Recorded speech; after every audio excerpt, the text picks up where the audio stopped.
Welcome to A Canadian Investing in the U.S., a podcast and YouTube channel focused on Canadians buying real estate with host Glenn Sutherland. Welcome to a new episode of A Canadian Investing in the U.S. with Glenn Sutherland. This week, my guest is Diego Terraza. Diego was back on the podcast, episode 198.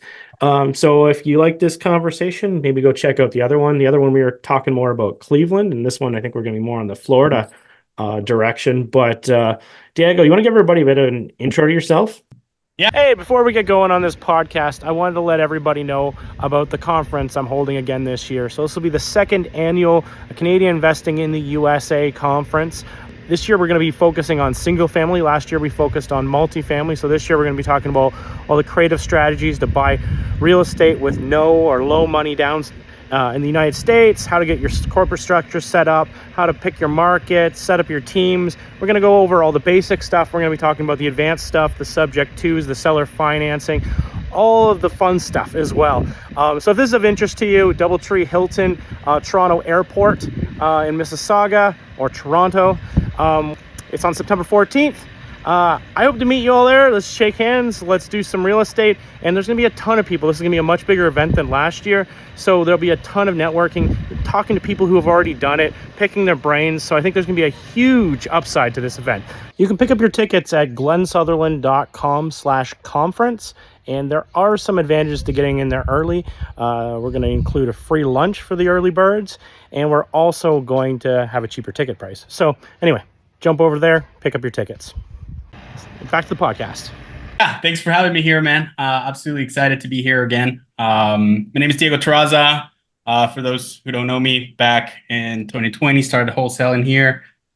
Did pretty good.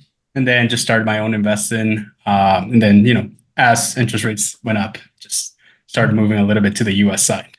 Yeah. I noticed your hat. Is that your logo? No, it's I work with a group of short-term rental investors. So yeah. No, I love the whole, always, every time you see me, I got my hat on or my. Yeah, absolutely.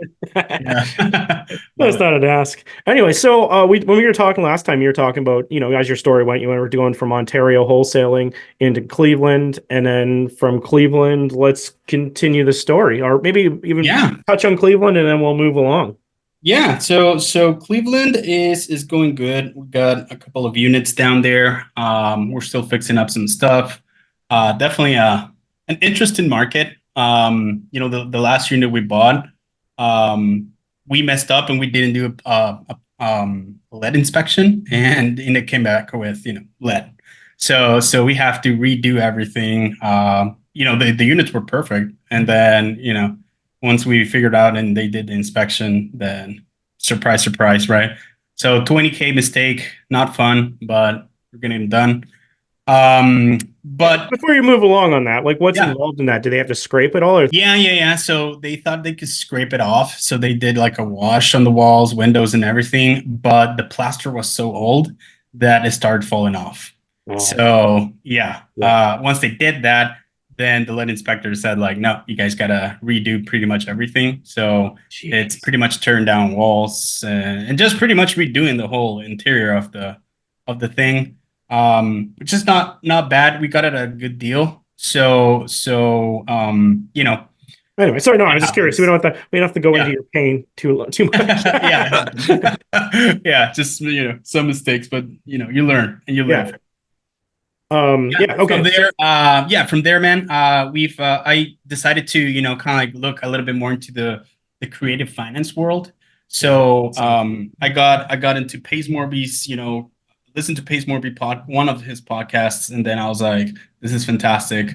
Decided to join his mastermind, and then just started learning a bunch, and wanted to continue the wholesaling business. So got in a couple of deals under contract, signed those, but then stumbled upon this really nice property in Florida, down in Port Richey. And like I said, I currently work with, some short-term rental investors, and they do some coaching. So I've been learning a lot from them as well. I ran the numbers and it made sense, right? And it was, ended up being a sub-2 deal. So we got it on creative finance, with a nice 4.7% interest rate. And it's, purchase price ended up being about 380. And then all in, probably we were in like $60,000, but we took over the mortgage payments. We got it fully furnished, so all of the furniture stayed there. Yep. And we recently closed that back in March last month, about a month and a half ago. We went down there with my wife. She designed the whole thing. We just did, a revamp of the property. Fixed up some stuff, added some paint, some colors, some amenities, stuff like that. Retook the pictures, and we got it listed back in April. And it's doing fantastic, man. So yeah. So was it an Airbnb before you bought it? It was an Airbnb being, mismanaged. But the dude sent me the numbers and he pulled about 50K in revenue from March to November. So pretty decent bookings. And then, definitely a lot of room for improvement on his listing. So that's why when we ran the numbers, it made sense. That's cool. I don't know if there's even a thing. Like, if you're buying someone else's Airbnb, are you able to take over his listing so that you have some of the reviews and history? No, that's not. Yeah, no. Unfortunately, you can't. And I didn't want them because there was, there some were mixed ones in there, not great reviews as well. So yeah, no, we created our own profile and we launched a brand new listing and with our standards and everything. So yeah. So you said your wife went down there to help you revamp that place. What kind of things would you switch out from what the other person was doing before?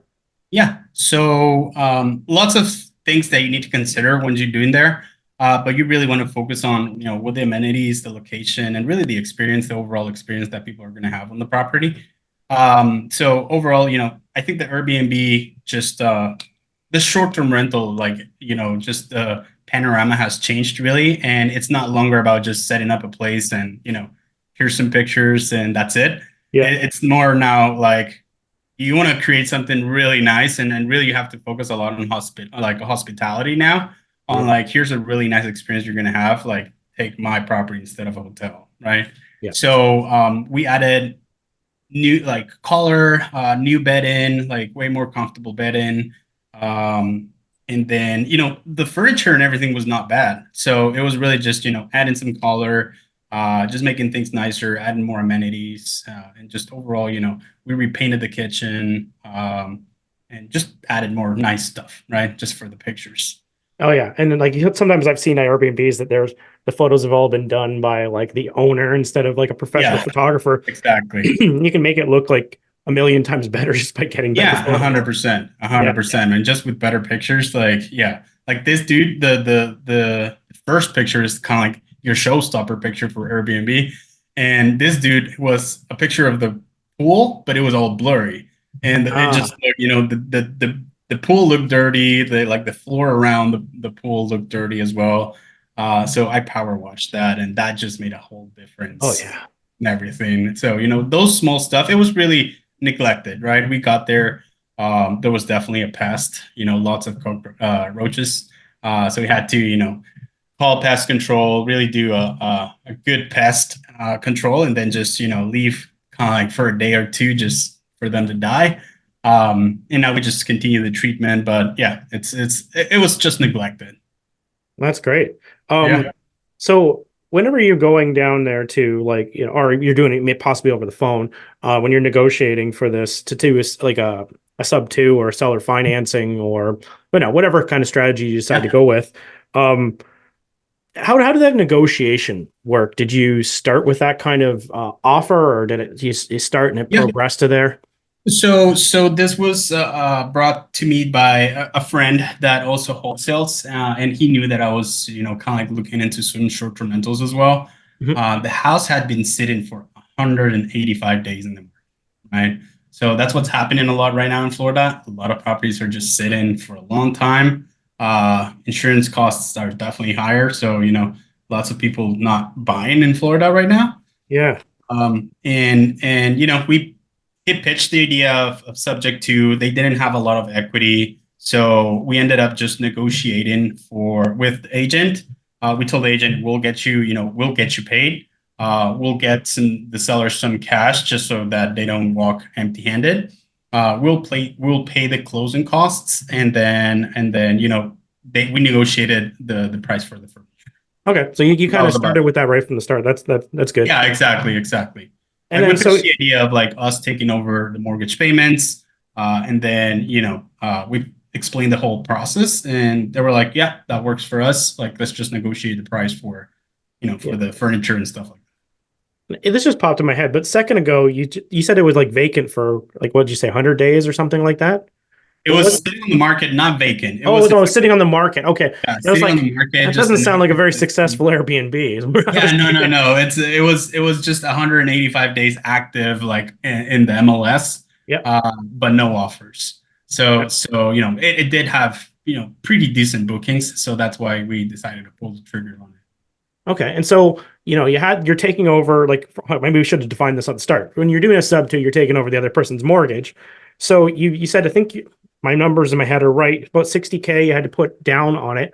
Or was that part of the renovation? Like how did that kind of break out the 60? Yeah, yeah. How much Let's was break going down. to? I have more free content. So if you're interested, I created a PDF guide and a video to go along with the PDF guide to complement it. And what the guide is all about is the 5 most common mistakes that Canadians make when investing in the United States. So if you're interested in this free guide, go to Canadian Investing in the USA.com/mistakes.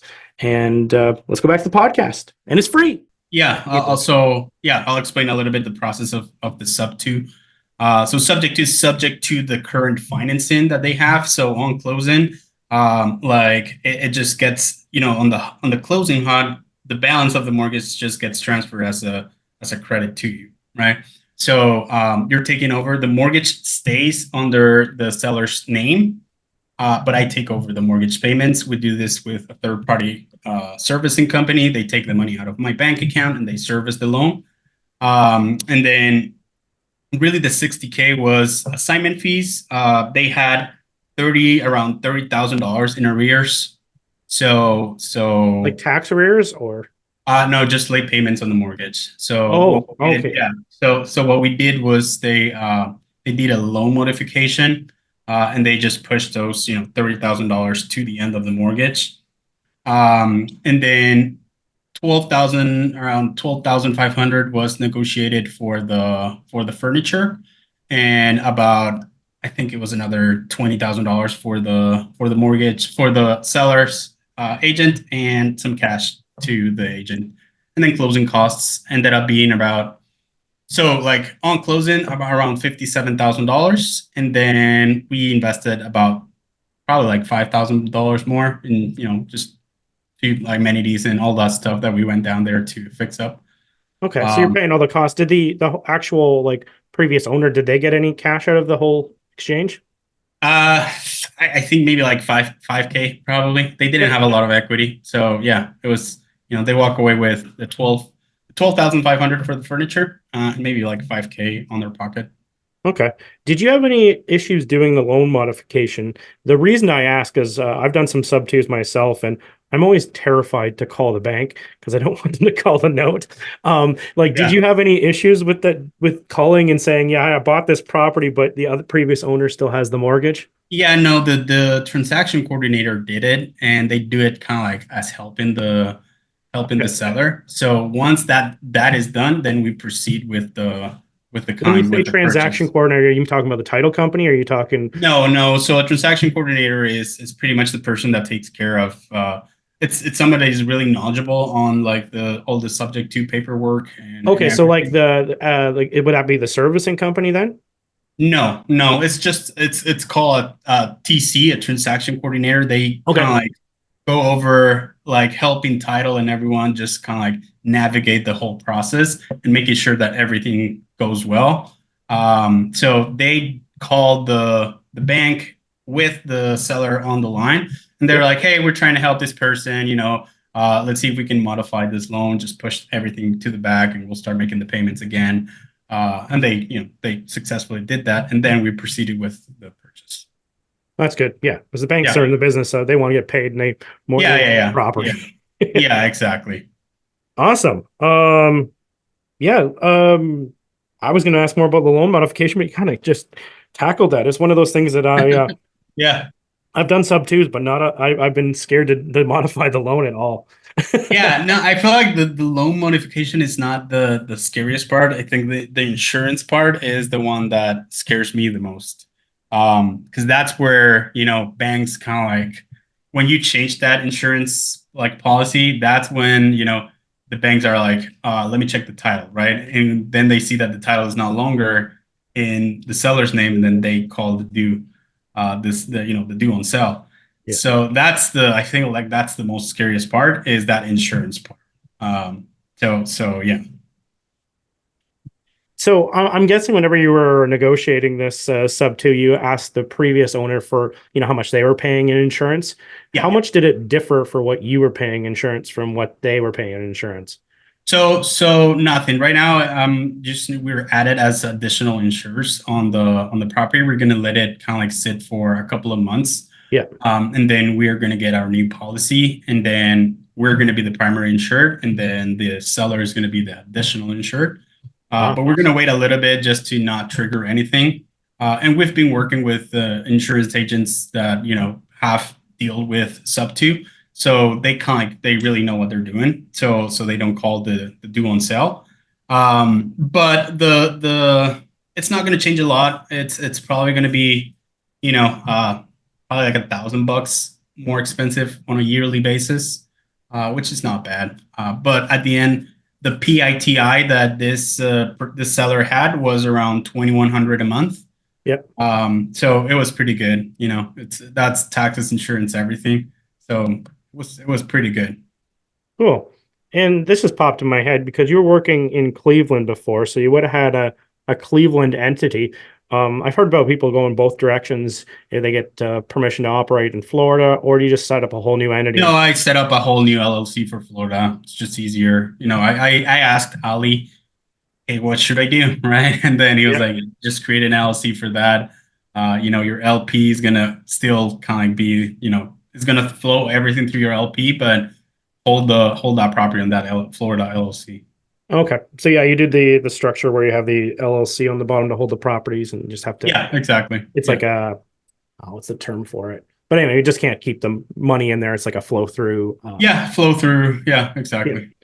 Yeah. Just because I know I just wanted to clarify that a little bit because some people, Canadians that are listening to this, they're going to be like, I'm going to set up LLCs. And I'm like, no, you need to. It's like, honestly, if you're going to do LLCs, you should be working with an attorney or a lawyer or CPA that really understands that, because it can, in a lot of cases, lead to double tax unless it's set up under the LP, like you just mentioned.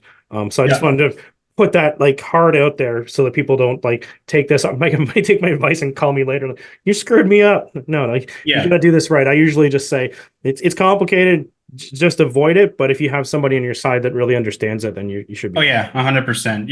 Everything I do like in the US, I always kind of consult with Ali first, just to make sure that I'm doing the right thing and I don't get double taxed. Nobody likes to get double taxed. So definitely, it's a worthy service to pay, and the money's well worth there, always. And then you said when you first starting to look in Florida, you were doing some wholesaling. And was that creative wholesaling? Or like were you taking over doing sub twos or creative wholesaling. Got a couple of pre-foreclosures and then negotiated those. One of those fell through, but then we've done a couple of other just, some easy 10, 15K assignments. Yep. I currently have 2 under contract. There are 2 Airbnbs in Arizona. If anybody's interested, hit me up. They're about $1 million properties, but the entry fee is about $90,000 all in. So it's pretty good. Yep. And just been doing that a little bit on the side. So that's been it. Yeah. Yeah, no, it's always interesting because I heard you say wholesaling. I'm like, I wonder if he was doing the creative style, because there's a lot of it's a buyer's market now, right? And a lot of people are terrified to get into the market right now. Like, in all honesty, these Canadians, even Americans, everyone's kind of stopped. But like, if the Fed drops their rates, the prices are going to shoot up. and you're going to get surprised by the sticker price and Yep. everything goes. I don't think that's going to happen for a little bit. I think that Yep. they're not showing the trends in the inflation going down enough to move that. But I don't know. What are you finding that same sort of thing? Is it hard to wholesale right now? Hello, everybody. Thanks for listening to the podcast. I just wanted to let you know that I've created a new coaching program. I believe the new coaching program has way more value than any of the programs that have even existed in the past. What we've done is pre-recorded all the lessons so that you can work through it at your own pace, which is pretty cool. And then we're going to meet up on a regular basis to answer the questions, do deal analysis, and actually spend our time together working on things instead of spending our time learning things. I think this will make a seamless transition to buying in the United States and will help you solve a lot of your problems. If this is of interest to you, go to glensutherland.com/coaching. I hope to help you guys invest in the United States, and I hope we provide as much value as possible. Back to the podcast. No, there's a lot of creative deals going on, and it's actually become a little bit easier to get those creative deals under contract now. Because a lot of people want to sell, but there's no buyers, like you said, right? Yeah. So definitely a lot of room, and people are way more open to listening to different solutions and everything. So I feel like this is a perfect market to, if you want to start wholesaling, like or sign-in deals. Perfect way to both just cash deals and creative deals. And also, I think it's the perfect market to buy properties right now.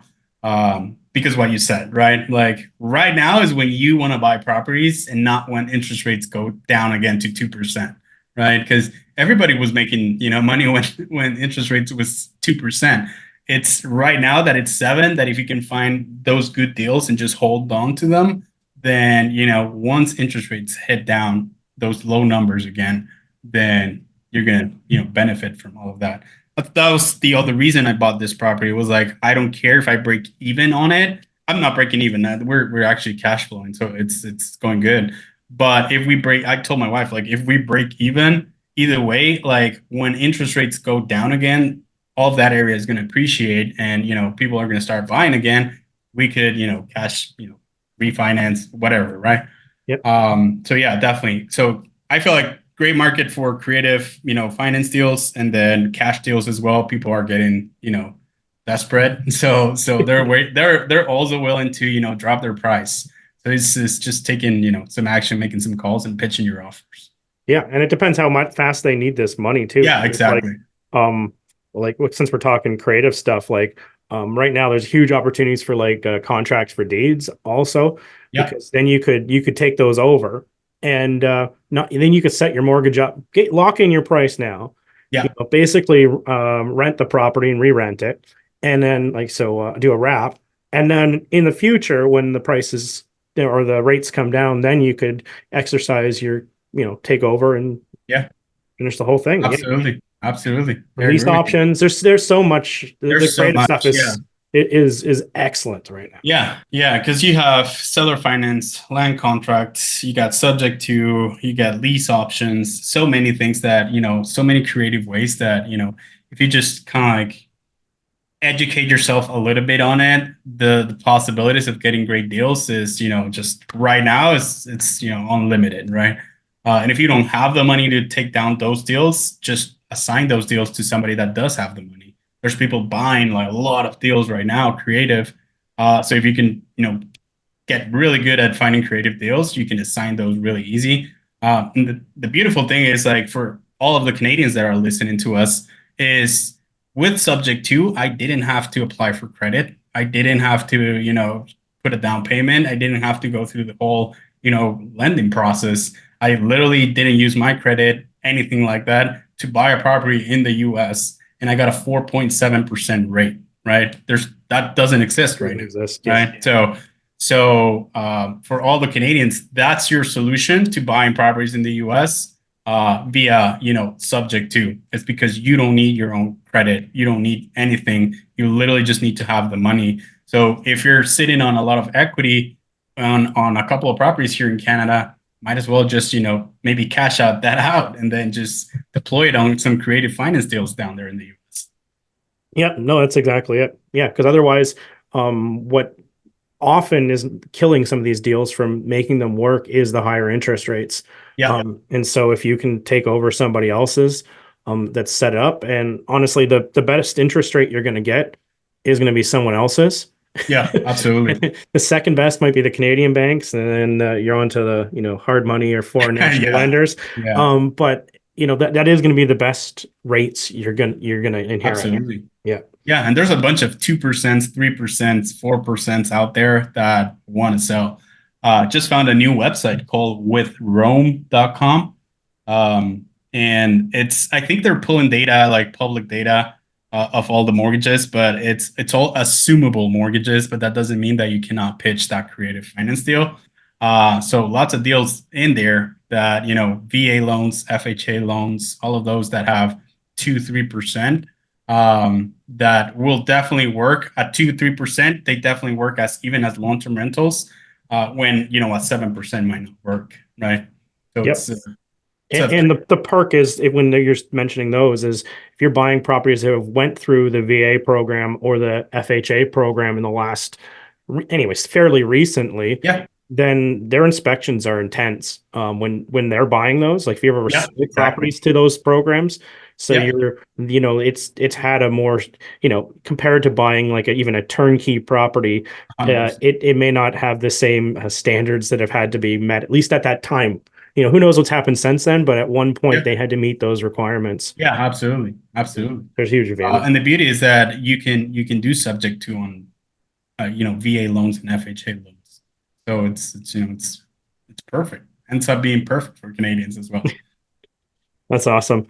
Diego, if people wanted to get a hold of you, how do they track you down? Yeah, Instagram, Diego Deals with a Z at the end, with a Z at the end. That's about it, man. Awesome. Yeah. So go find Diego if you're interested in getting on that and figuring out what he's working on. And awesome podcast. Appreciate you having me on the show. This was great. Yeah. Thank you for having me, brother. That was a nice video. Bye.